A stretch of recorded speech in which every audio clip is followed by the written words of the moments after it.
Es uno de los 5 dirigentes que aspiran a ser el candidato a la presidencia de la República del Partido Nacional. Tiene menos presupuesto y menos estructura que los otros. En las encuestas de intención de voto casi no aparece, pero aún así mantiene su precandidatura y está resuelto a llegar a los comicios del 30 de junio. Estoy hablando del diputado suplente Carlos Iafigliola, líder del sector Adelante, que él fundó en 2017 y con el que compite en estas elecciones internas. Ya lo hemos entrevistado. La última vez fue acá en estudios el 27 de noviembre de aquel año 2017. Católico y con un perfil polémico por sus posiciones en contra de algunas leyes aprobadas en los últimos años, ha promovido el referéndum de la Ley Integral para Personas Trans y logró la adhesión del 2% del padrón electoral, con lo que se va a convocar, según aclaró ya la Corte Electoral, a un pre-referéndum fijado para el mes de agosto. ¿Qué representa su espacio? ¿Cuáles son las bases de su campaña? Bueno, con él vamos a conversar a partir de este momento. Iafigliola, bienvenido, gracias por acompañarnos. Un gustazo, Emiliano, estar contigo. Y bueno, como vos decías, me entrevistaste 10 días después de haber largado esta patriada de la candidatura. Largué el 17 de noviembre del 2017, acá cerquita en el Partido Nacional, y bueno, unos días después me hiciste esa nota que hasta hoy la recuerdo. Sí, y de la cual, bueno, hoy vamos a tener de algún modo la actualización. Vamos a pasar en limpio algunos datos. El primero y el básico. ¿Qué es este sector? ¿Cómo define Carlos Iafigliola al sector Adelante? Bueno, es un sector que está definido desde el punto de vista ideológico como un espacio social cristiano, nacionalista y popular. Eso está definido desde el vamos mismo de nuestra actividad política, cuando yo en el año 2003 fundo la corriente social cristiana dentro del Partido Nacional. Arrancamos con ese perfil. Yo ya venía de militancia de los años 80 con el mismo perfil, haciendo militancia pública desde una mirada cristiana de la sociedad. Y bueno, y en el 2017 lo que hicimos fue ampliar este movimiento que había nacido en el 2003 y convertirlo en un movimiento nacional que es Adelante. Estaba trabajando hasta ese momento en el espacio 40 del Partido Nacional, sí, yo estuve, con Javier García y Rodrigo Goñi. Es verdad, yo estuve, los primeros 9 años estuve en el sector de Larrañaga, Alianza Nacional, siempre con mi espacio político, con mi corriente social cristiana, haciendo alianza, y en los últimos 5 con Javier García y con la calle Pou. Ese fue el espacio que dejé en agosto del 2017, donde empezamos a ver que, bueno, que los sectores donde estábamos y los principales referentes no nos representaban. No lo representaban. A ver, en 2 palabras, ¿por qué? Bueno, porque había temas que para nosotros eran centrales, que tienen que ver con esa mirada de la sociedad, donde obviamente veíamos definiciones con las que no nos sentíamos cómodos. Uno de ellos es justamente lo que vos decías en los títulos, uno de esos temas que nos ha definido siempre. Yo he tenido desde siempre una postura de defensa de la vida, desde la concepción. Eso me ha puesto siempre en la vereda de enfrente de todos los intentos que hubieron en el Uruguay de legalizar el aborto. Y cuando yo escucho una y otra vez a un dirigente que está por encima mío decir que temas como este ya están laudados, no le preocupa a ese dirigente que el aborto siga aumentando, ya estamos en 10.000 abortos por año, que para nosotros no es una cifra, estamos hablando de 10.000 vidas que son cegadas año tras año.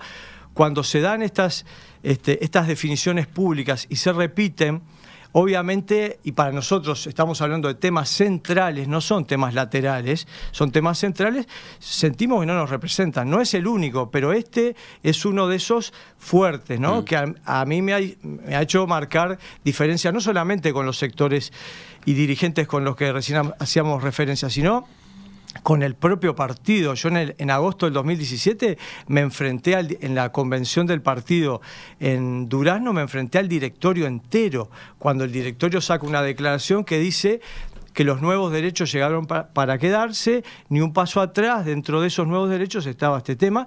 Yo me enfrento al directorio entero en estos temas. Y lo hago lealmente, lo hago en los ámbitos que corresponde, pido la palabra, hablo y digo lo que pienso. Yo recordaba recién el año 2017, usted también, la entrevista que hicimos acá en noviembre de aquel año. Entonces estaban haciendo esta agrupación, pero en realidad recién el año pasado logró presentar ante las autoridades del partido la documentación que acredita que tiene una agrupación nacional con representación, con locales, con seccionales en todos los departamentos. Una duda, ¿qué quiere decir eso? ¿Cuántas personas trabajan con usted hoy en todo el país? Bueno, primero es una buena referencia. Fuimos los primeros en poner un programa de gobierno arriba de la mesa el directorio del Partido Nacional, 2 de agosto del año pasado. Yo te lo traigo acá de regalo. Esto no lo teníamos en noviembre, trabajamos desde noviembre hasta julio y el 2 de agosto lo presentamos ante el directorio, ante la presidenta Beatriz Argimón, una exposición mía. Esto lo pusimos en agosto y mientras corría todo el año 2018 estuvimos armando justamente lo que pide el partido, que uno tenga una agrupación por departamento y una agrupación nacional. Y eso lo fuimos armando lentamente durante todo el año pasado. ¿Pero qué significan números? Ahí sí pido números. Y nosotros necesitamos para una agrupación nacional 500 personas que respalden, se presenta una carta, acta fundacional con 500 personas respaldando, y para cada movimiento departamental 100 personas que tienen que acompañar esa agrupación en el departamento. Eso lo cumplimos. Y el 3 de diciembre del año pasado, en sesión del directorio, fui reconocido como el tercer precandidato en tener toda la documentación. La tenían ya La Calle y Larrañaga, y yo fui el tercero. En una sesión del directorio se dijo esto, yo estaba presente, me felicitaron, etcétera. Y bueno, eso fue un esfuerzo, ¿no? Me imagino, por ahí venía la pregunta, porque lo de ustedes casi que de llanero solitario. Entonces, me intriga saber, en un departamento cualquiera del interior, ¿cuántas personas efectivamente trabajan por su agrupación? Más allá de haber firmado, ¿no? No, está bien. Y depende un poco del departamento. En algunos lugares estamos un poco más flacos, entonces hay en la vuelta militando 20, 30 personas, y en algunos lugares estamos ya con un grupo consolidado. Mira, te cuento, de aquí a la semana que viene inauguro 4 sedes partidarias en el interior. Este viernes en Florida, acto inaugural en Florida, 19 horas, voy a viajar y inauguramos la sede en Florida. El sábado en Paysandú, la semana que viene en Colonia del Sacramento, y en Canelones. Es decir, en algunos lugares hemos realmente consolidado un equipo interesante. ¿Cómo es hacer política por fuera de los grandes sectores del Partido Nacional? Y bueno, yo te digo cómo la he hecho yo. Por ejemplo, ¿qué presupuesto maneja o de dónde sale el dinero?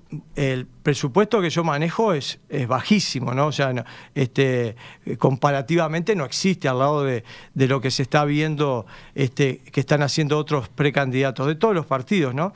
Mi presupuesto es bancado por amigos, compañeros que acompañan la causa. Pero, por ejemplo, ¿no hay instituciones vinculadas con la Iglesia Católica que lo apoyen? No hay nadie. ¿Fundaciones? Nadie. No hay ¿empresarios católicos? Nada. Mirá, lo que hay, sí, algún empresario o algún profesional que esté acompañándonos hay, pero estamos hablando de que son cuestiones... a ver, ¿cómo Mi pregunta apuntaba a saber si hay donaciones de cierto volumen o todo es, entre comillas, microfinanciamiento. Mirá, yo creo que te decía antes de empezar el programa, esto lo lleva adelante mi hija más chica, Noelia, lleva una lista tipo almacén de barrio donde dice Emiliano pone 500, Juan pone 1000, el otro pone 700, otro pone 2000 mensualmente, y lo que ella hace es un recordatorio al empezar el mes.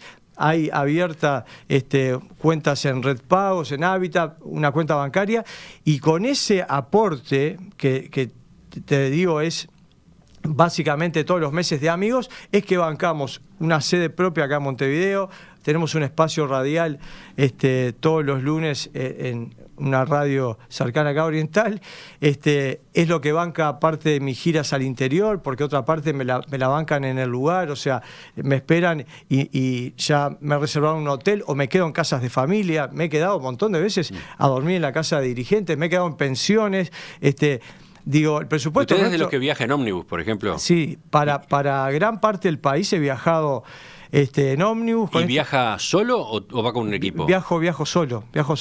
¿Sabes qué pasa? Y ahí te iba a la pregunta que hacías hace un ratito. Yo armé un movimiento con gente en todos lados. Me preguntan, ¿y quiénes son los dirigentes que te acompañan? En todos lados. Yo he armado el movimiento de la misma forma.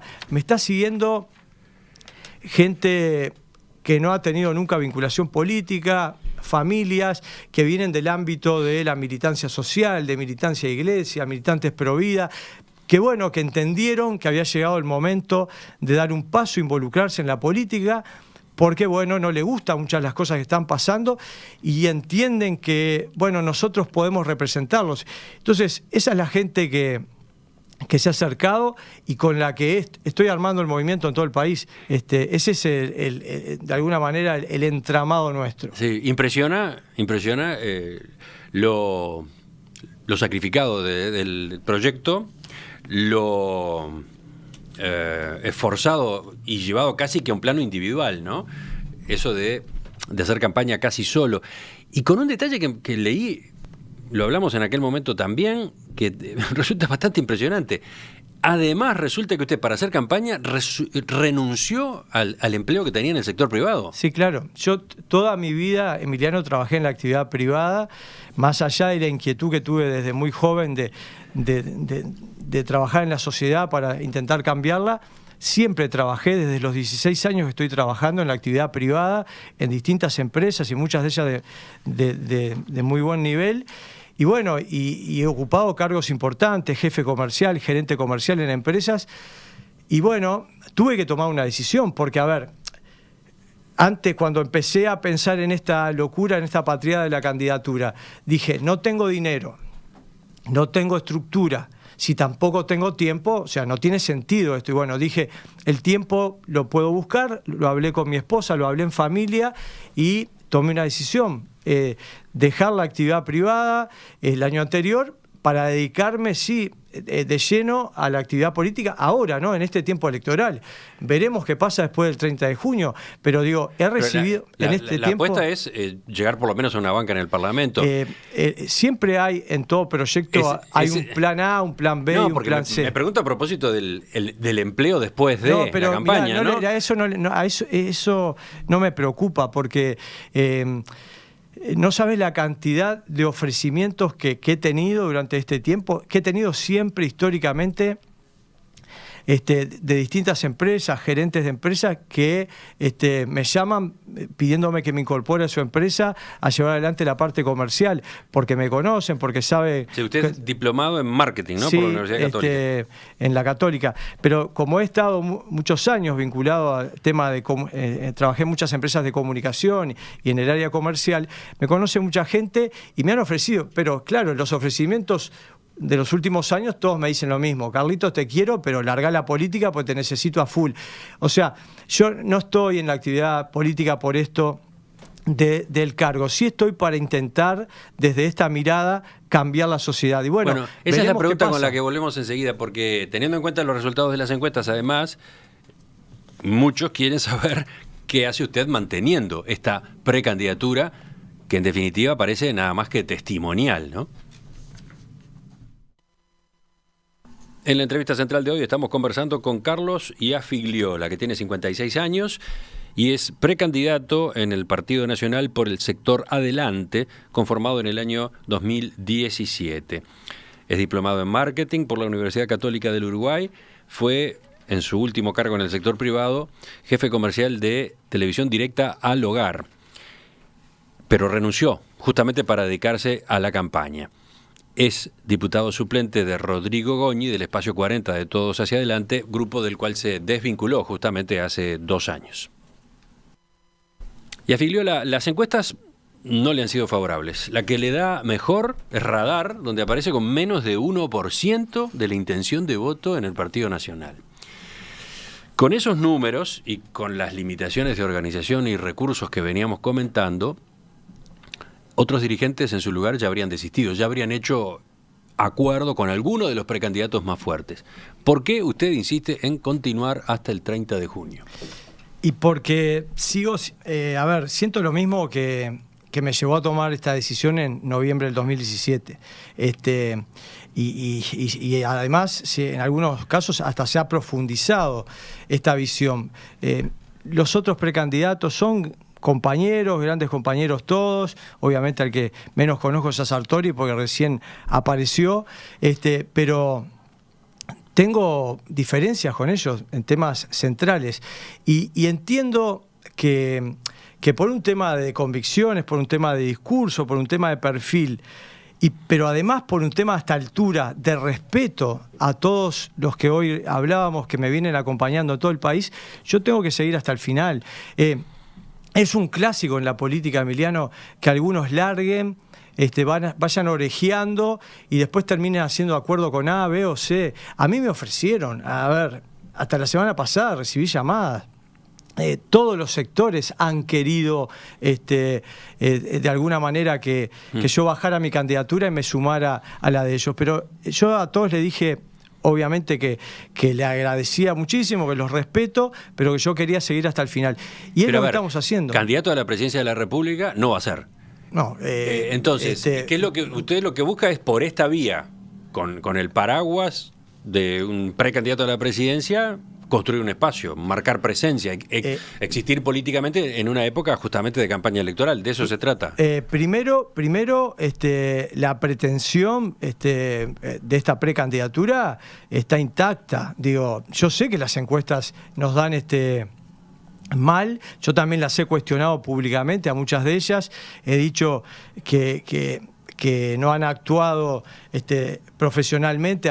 He pedido que se publiquen cuáles son las preguntas que se le hace a la gente y yo sé en muchos casos, porque tengo testimonios de sobra, que cuando suelen hacerse dos preguntas: si las elecciones fueran el domingo que viene, ¿a quién votaría? Y si contestan, en el caso que conteste Partido Nacional, dentro de estos candidatos, ¿a quién votaría? Y bueno, nombran a todos y a mí no me nombran. Bueno, es muy difícil que yo aparezca y cuando alguno le dice, perdón, yo voy a votar a alguien que no está ahí, ¿quién es? Y a Figueroa, no lo tengo. Bueno, eso no me parece serio y han habido varias encuestadoras que lo han hecho. Las he cuestionado, las he emplazado públicamente a que pongan todos los datos, la ficha técnica completa. Yo sé que no estoy arriba, sé que estoy abajo. Ahora, vamos a ver qué pasa, ¿no? Veremos primero qué pasa el 30 de junio. Es decir, yo el plan A lo mantengo intacto, es decir, yo voy a pelear por la candidatura a la presidencia del Partido Nacional. Veremos después del 30 de junio, en función de los resultados, cómo sigue. ¿Cuál es la idea nuestra? Si nos toca perder, seguir, obviamente, y ahí te contesto lo que decías, obviamente, seguir consolidando este espacio que a esta altura ya es una realidad tangible. Yo tengo acá arriba, Emiliano, la lista. Fuimos, creo que a esta altura, el primero de los candidatos que presentó ya la lista en los 19 departamentos, mi lista 252 a nivel nacional y la 1252 a nivel departamental. Hoy estamos en los 19 departamentos, hoy existimos como realidad política del Partido Nacional. Este movimiento llegó para quedarse y después veremos, porque aún... El plan B es el Parlamento, entonces. El plan B es una banca en la Cámara de Diputados. El plan B es generar, después de que pasen las internas, si no nos tocara ganar, obviamente detrás del que ganó, porque eso es lo que corresponde como candidato a presidente, y la convención definirá cómo se completa la fórmula, pero podemos presentar perfectamente una lista propia al Senado y a Cámara de Diputados en todos los departamentos. Es decir, y mantenemos la vigencia del sector, de los números, todo igual. Y lo mismo ya lo he anunciado, porque en el interior se vibra desde ahora todo el tema departamental. Vamos a presentarnos para mayo del 2020 con lista propia de la Junta Departamental en cada departamento, respaldando seguramente a algún compañero de la Intendencia del partido, y veremos en alguna alcaldía cómo nos entreveramos, pero la idea es seguir, porque esto no nació para hacer una cuestión de un día, sino para consolidarse dentro del Partido Nacional. Lo que puede sorprender a más de un oyente es el programa de gobierno. ¿Por qué digo esto? Porque a usted se lo identifica sobre todo con el rechazo o la oposición a alguna de las leyes. Ahora vamos a hablar de eso, de por qué se ha movilizado en contra de la ley trans en particular. Pero resulta que usted tiene, como mencionaba hace un rato, un programa de gobierno que, acá está arriba de la mesa, incluye 110 páginas, 110 páginas, y que abarca las distintas áreas de la eventual gestión de la autoridad del Estado uruguayo. Para empezar, ¿con cuánta gente se hizo este trabajo? Y trabajaron más de 30 técnicos en distintas áreas, y ahí tenemos 26 capítulos bien definidos, y lo hicimos por eso mismo que decías al comienzo, porque se nos suele encasillar en que solamente hablamos de temas que tienen que ver con la defensa de la vida, la familia, que nos oponemos a algunas de las leyes aprobadas. Lo nuestro es una mirada desde siempre, Emiliano, que milito en política, una mirada general sobre la vida de la sociedad, sobre el concepto del hombre, la familia, la sociedad. Entonces, la ideología social cristiana, ¿dónde está plasmada, por ejemplo, en este programa de gobierno? En todo el programa. Pero, por ejemplo... Y bueno, nuestra perspectiva social cristiana, nuestra perspectiva humanista, nuestra visión, perspectiva de vida y de familia está plasmado en todo. Por ejemplo... Ahí decimos claramente en el tema de defensa de la vida, lo ubicamos, es el primer capítulo, como un derecho fundamental, el derecho a la vida, y bueno, y ahí planteamos ir por la derogación de la ley de aborto, pero además planteamos una cantidad de ideas que tienen que ver con apoyar a las mamás que están en situación de vulnerabilidad, es decir, porque siempre se nos toma a quienes estuvimos en contra de leyes como la del aborto, como que solamente criticamos. No, ojo, nosotros paralelamente desde siempre militamos ayudando a mamás en situaciones de vulnerabilidad social. Ahí están plasmadas esas ideas. En el tema familia, decimos que queremos transformar, eso como título nada más, transformar el Ministerio de Desarrollo Social en el Ministerio de la Familia.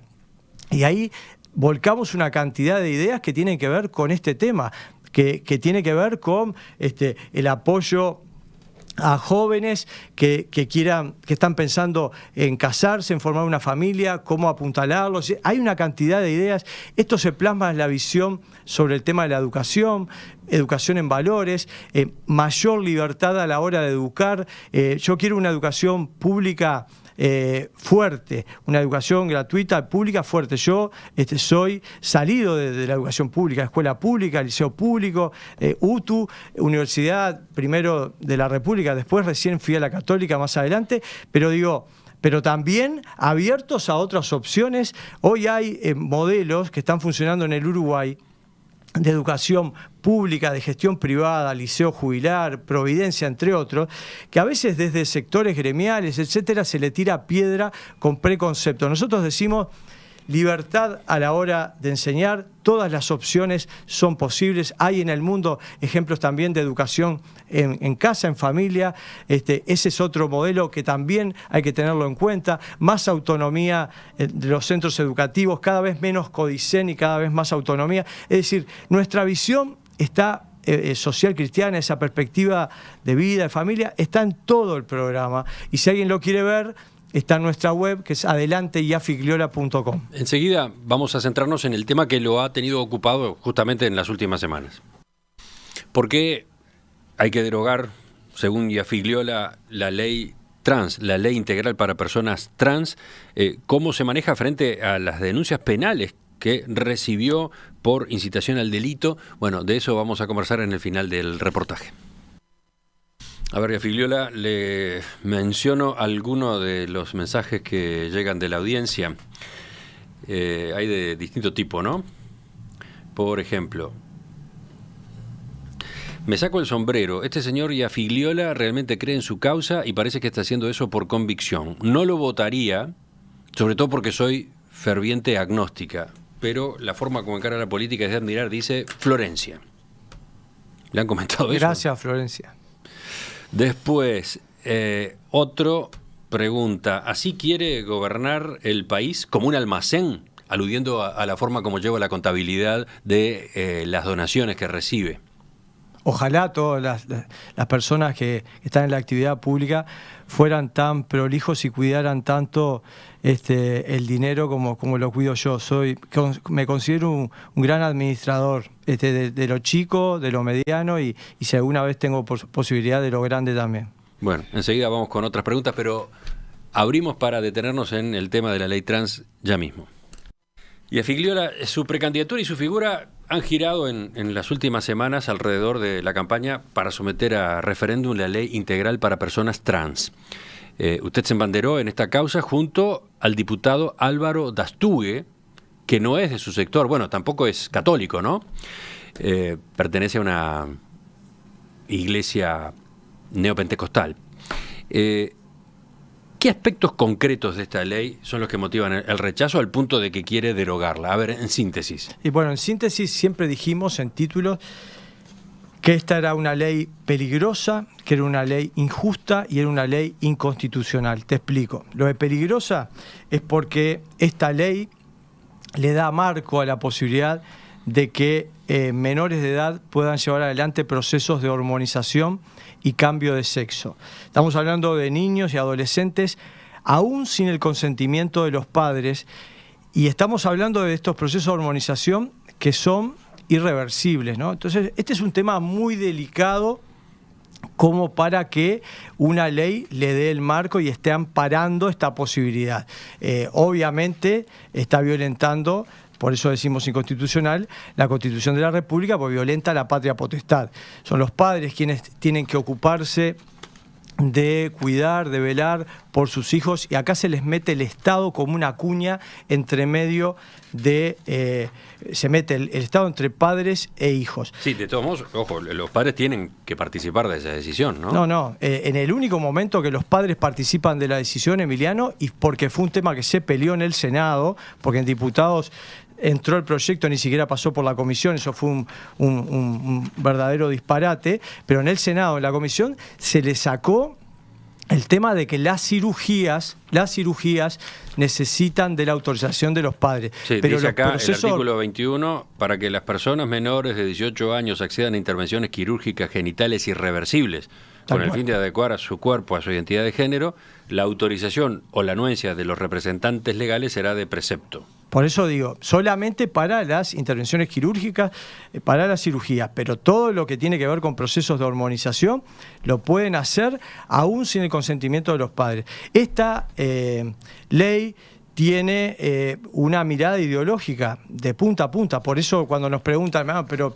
¿por qué no van solamente contra algún artículo? No, porque esta ley tiene un núcleo, está atravesada por una mirada ideológica, por la ideología de género, que niega la biología. Lo dice claramente en los primeros artículos, cuando define que es una persona trans. Dice que se nos asigna un sexo al nacer. Persona trans, la persona que se autopercibe o expresa un género distinto al sexo que le fuera asignado al momento de nacimiento, o bien un género no encuadrado en la clasificación binaria masculino-femenino, independientemente de su edad y de acuerdo a su desarrollo evolutivo psicosexual. Bueno, ¿cuál es el problema ahí? Eso define claramente esta mirada que yo digo que es una mirada ideológica, porque esto de que se nos asigna un sexo al nacer es realmente un disparate. Es decir, se relativiza todo, al punto de que, mirá que en algunas partes del mundo, por acá se empieza, mirá que ya en el Uruguay venimos en un proceso, pero hay lugares donde ya se les prohíbe a los facultativos cuando nace un niño que puedan decir tuviste una nena o tuviste un varón, porque pueden estar justamente cometiendo un delito. Entonces, es una mirada ideológica y ahí otra, lo dice claramente, define a la persona trans, dice la persona que se autopercibe, el sexo, etc., termina diciendo independientemente de su edad, es decir, involucra, en algunos lugares me dicen, no, pero ¿dónde decís que están los niños? Ahí, porque dice independientemente de su edad. en el proyecto original, Emiliano, se definía mujer trans, hombre trans, niño trans y niña trans. Como se peleó, se terminó poniendo solamente persona trans, pero dice, independientemente de su edad. Entonces, involucra a los niños. Y este es un tema que a nosotros nos preocupa muchísimo, muchísimo. Si esta ley o cuestiones que tienen que ver con las personas transexuales se hubiera encarado para mayores de edad o se hubiera encarado con políticas públicas, bueno, es una cosa. Acá se está estampando en una ley y está involucrando a los niños. Y además está violentando, repito, a justamente el derecho y el deber que tienen los padres de ocuparse de la vida de sus hijos. Entonces, este es un tema para nosotros muy peligroso. Lo de injusta, y tiene que ver porque esta ley le está dando, y esto también es inconstitucional, artículo 8 de la Constitución de la República, todos somos iguales ante la ley. Esta ley le está dando a las personas trans beneficios por encima del resto de los ciudadanos. ¿A qué se refiere a la con hora de beneficios? a la hora de obtener vivienda, está estampado un artículo concreto, a la hora de obtener becas estudiantiles, a la hora de obtener empleo. Se dice que el 1% de los cargos públicos deben ser llenados por personas trans. Entonces, no entendí. No, el 1% de las vacantes que se vayan produciendo, ¿no? Estamos hablando de empleo público. Pero no el 1% sí. de los cargos públicos, el 1% de las vacantes. De los cargos públicos. ¿Tá? Entonces, pero hay además otros elementos que tienen que ver con beneficios a la hora del tema laboral para las personas trans. Entonces, nosotros lo que decimos es, primero, una definición clara para que no quede ninguna duda. Nosotros no tenemos nada contra las personas trans. Respetamos la dignidad humana de las personas trans y de todas las personas. Respetamos la dignidad humana de todas las personas. Y tanto la respetamos que la respetamos desde el vientre materno mismo. No todos pueden decir lo mismo. Acá de lo que se trata es que estamos en contra de una ley. Si lo que se quería era, como algunos dicen, ayudar a un colectivo que ha tenido dificultades, bueno, en la sociedad está lleno de personas y de núcleos que tienen dificultades de todo tipo, que ven sus derechos vulnerados a la hora de que no tienen trabajo, de que no tienen vivienda, de que no pueden acceder. Justamente, pero están las quienes políticas discuten públicas. con usted defendiendo la ley, quienes han sacado comunicados para polemizar con sus argumentos, por ejemplo, señalan que los artículos 13, 15, 16 y 17 buscan asegurar la inclusión de personas trans en los ámbitos educativos y laborales, resarciendo una clara inequidad inicial en la accesibilidad y permanencia en los mismos. Similar mecanismo al implementado por el Estado uruguayo para personas con discapacidad y población afrodescendiente. Yo cuando me tiran el tema de los discapacitados, obviamente que no tiene ninguna discusión. ¿Cómo me voy a oponer? Al contrario, mi visión es justamente, ahí estamos frente a una población que ha tenido dificultades por temas naturales, de naturaleza humana, y obviamente que el Estado las tiene que acompañar. En este caso no son personas enfermas, o sea, son personas normales que han tenido una orientación sexual distinta, y está todo bien, yo se las respeto. Ahora, si queremos resolver algunas cuestiones con personas que en la sociedad sientan que sus derechos son vulnerados, no es a través de una ley. Hay políticas públicas, repito, vulnerados los derechos a la hora de querer entrar a trabajar, está lleno.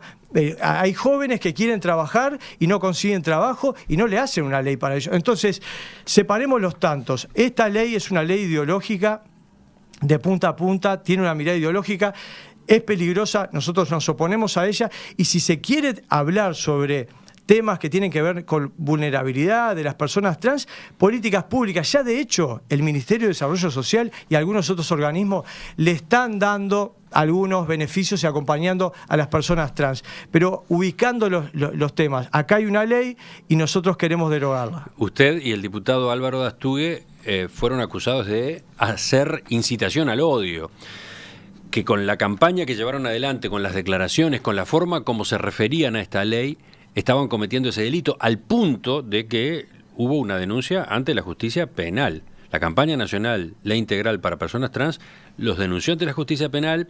Usted ya declaró ante la fiscal Silvia Lovesio, fiscal de 14º turno. ¿En qué quedó ese asunto? Y bueno, a ver, es increíble, ¿no? Estuvimos durante 5 meses de campaña, porque largamos en noviembre. Yo anuncié que iba a salir a recolectar firmas 1 de octubre, faltando unas horas para el lanzamiento, se me pliega el diputado Álvaro Dastúe. Emprendimos esta campaña, 5 meses recorriendo todo el país, hablando con miles de personas. Juntamos 70.000 voluntades, para eso debemos haber hablado por lo menos con 150.000 personas. Y resulta que fue poner, no pasó nunca nada, ninguna denuncia de ningún tipo, fue poner las 70.000 firmas arriba de la mesa de la Corte Electoral y se desató una tormenta. Mirá que he recibido amenazas, insultos de todo tipo. Veía, y la por ejemplo, frutilla... esta nota de principios de abril de La Diaria, donde desde el colectivo favorable a la ley se aseguraba que en los 15 días anteriores habían existido 3 casos de violencia contra mujeres trans, 2 de ellas con agresión física y la restante de violencia simbólica. Y en el comunicado aseguraban, en las 3 situaciones los violentos nombraron los privilegios que nos otorgaría esta ley. Los discursos de odio promovidos por representantes políticos tienen como consecuencia habilitar o abrir la cancha para que sucedan estas situaciones. Mirá, ya cuando se discutía en Cámara de Senadores pasó un episodio parecido en Salto, donde aparentemente fue agredida una persona trans y enseguida se lo vinculó con este tema.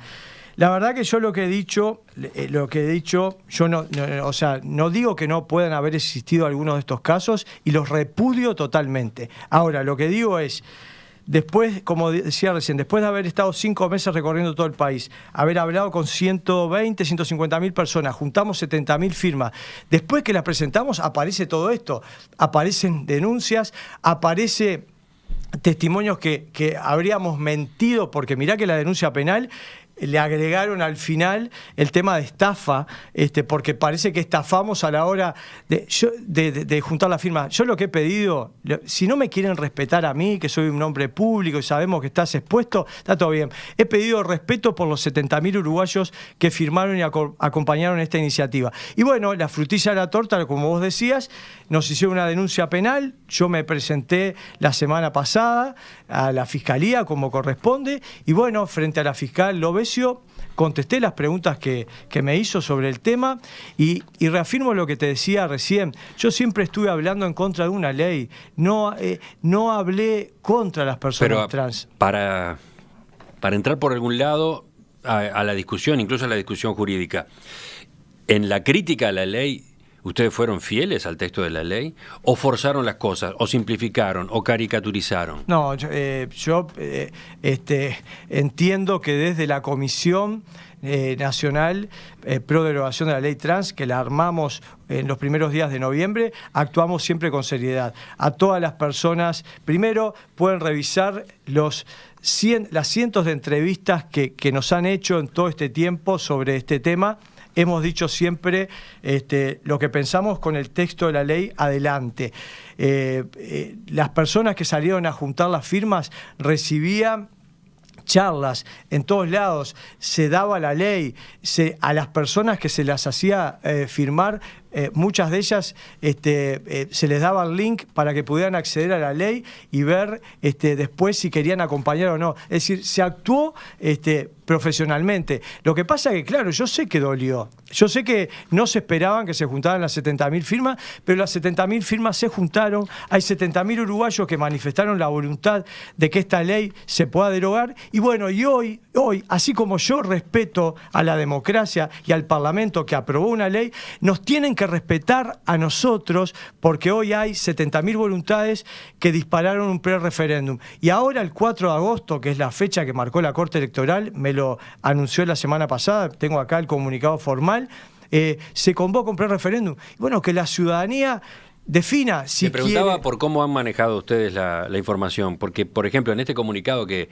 dio a conocer la campaña nacional Ley Integral para Personas Trans, se refieren a uno de los tantos puntos que ustedes han invocado en la campaña en contra, el artículo 10, ¿no? El que introduce un régimen reparatorio para aquellas personas trans nacidas con anterioridad al 31 de diciembre del 75 y que puedan demostrar haber sufrido violencia institucional, privación de libertad y daños morales o físicos por parte de agentes del Estado.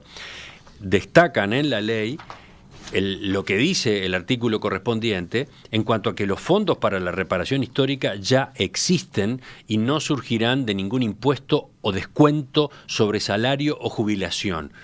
¿Ustedes se dan por aludidos con esta puntualización? Para nada. ¿Cómo planteaban ustedes la crítica a esta reparación? De hecho, te diría, Emiliano, vos cuando me preguntaste definición de por qué estábamos en contra de la ley, yo ni siquiera te hice referencia a ese tema. Es decir, era un tema lateral dentro del análisis general, por supuesto, que acá hubo personas que firmaron desde lugares distintos. Muchos firmaron por esta preocupación que tenemos nosotros, por todo este tema que tiene que ver con los niños, con los adolescentes, con la posibilidad de hormonizarse, pero también hubo gente que firmó porque entiende que no está de acuerdo con esto de que a algunas personas se le esté dando estos beneficios por encima del resto de los ciudadanos. Hay personas que no entienden, porque la ley dice que se le debe garantizar a las personas que quieran llevar adelante procesos de hormonización y cirugías para cambiar de sexo, y el Estado se las debe garantizar. ¿Qué quiere decir? Que el Estado, si una persona se va a hacer una cirugía, se lo tiene que bancar. Y hay gente que no entiende, porque el sentido común nos dice, un Estado que no logra garantizar cuestiones básicas de salud, medicamentos de alto costo, algunos tratamientos y cirugías donde mucha gente termina recurriendo a colectas populares para poder solventarse estas cuestiones, donde les va la vida a las personas, el Estado se queda de costado y no interviene, pero ahora sí le va a garantizar a las personas trans hacerse una cirugía para un cambio estético, porque digamos las cosas como son, el cambio de sexo no se va a poder producir jamás, es un cambio estético. Entonces, esas cosas hay mucha gente que no las entiende y por eso firmó. Y bueno, ¿pero ustedes manejaban ese argumento? ¿Cuál? Ese último. Este que estoy diciendo ahora, sí. de que mientras el Estado no banca cuestiones con medicamentos de alto costo, sí, claro. Sí. Ese era uno de los elementos. Otro, el de la reparación a quienes hayan tenido persecución durante los años de la dictadura. El de la reparación, por supuesto que algunos lo manejaban, yo en alguna oportunidad, si me preguntaban, también lo manejaba, pero te repito que era un tema lateral. Yo lo que respondía cuando me preguntaban por este tema es sí, durante la dictadura mucha gente sufrió persecución, destrato, etcétera, etcétera, etcétera. Es decir, hubo cuando empezamos el proceso democrático de nuevo, leyes reparatorias y tuvieron que ver con esto, con esa mirada de compensar a las personas que habían sufrido durante la dictadura. Ahora se agrega este grupo explícitamente. A ver, yo creo que por la anterior podían haber estado incluidos o están incluidos, pero se quiso poner explícitamente. A mí en lo personal este tema es al que menos importancia le he dado. Han querido del otro lado ponerlo como tema central. El tema central nuestro son los que te decía hoy, el tema de la visión ideológica, de la hormonización de los niños. Para nosotros esos son los temas centrales. Ya en el final, Figliola, ubiquemos entonces cómo están planteadas las cosas. Ahora vienen las elecciones internas el 30 de junio, pero después, en agosto, será el pre-referéndum. Porque como ustedes en esta campaña contra la ley integral de personas trans lograron la adhesión del 2% del padrón, en realidad llegaron a casi 70.000 firmas, ahora la Corte Electoral convoca a un pre-referéndum en el que deben alcanzar la adhesión del 25% del padrón, 650.000 personas sí. Ese día, para que haya efectivamente después consulta sobre la ley. Sí. Ese es el escalón siguiente, digamos, en todo este proceso. ¿Cómo toma lo que dijo el cardenal Daniel Sturla? Él señaló en unas declaraciones que hizo en Semana Santa, yo no he firmado porque entiendo que hay que apoyar a estas personas trans. No estoy de acuerdo sobre todo con el artículo 1 de la ley, pero eso es otra cosa. Si las personas trans han sufrido, ahí tiene que estar el corazón del Evangelio. Yo he querido referirme poco a este tema, pero voy a ser respetuoso como corresponde contigo. ¿Por qué se lo pregunto? Porque no es fácil llegar a 650.000 adhesiones en el pre-referéndum. Y resulta que quizás la máxima autoridad, la autoridad más visible de la Iglesia Católica Uruguaya dice yo no firmé. Primero, obviamente que respeto al cardenal Sturla como hombre de fe y fe católica, lo respeto, porque es la máxima autoridad de mi iglesia, pero yo discrepé con sus declaraciones. No son incompatibles ambas cosas. Yo puedo tener la misma mirada compasiva que él dice como cristiano, que hay que tener con todas las personas, no solamente con las personas trans, con todas las personas en la sociedad, pero también al mismo tiempo puedo, como lo estoy haciendo, oponerme a una ley que tiene una visión, repito, ideológica. No, entiendo la discrepancia. Mi pregunta es, para usted una posición como esa de Sturla es un lastre. Sí, pero a ver, la iglesia no es Sturla. La iglesia somos todos, y dentro de la iglesia hay muchos que no se han pronunciado públicamente y que yo siento que nos están respaldando. Pero hay otras diócesis que lo apoyan, hay obispos, hay sacerdotes apoyándolo. Hay. De hecho, tuvieron participación activa. Yo,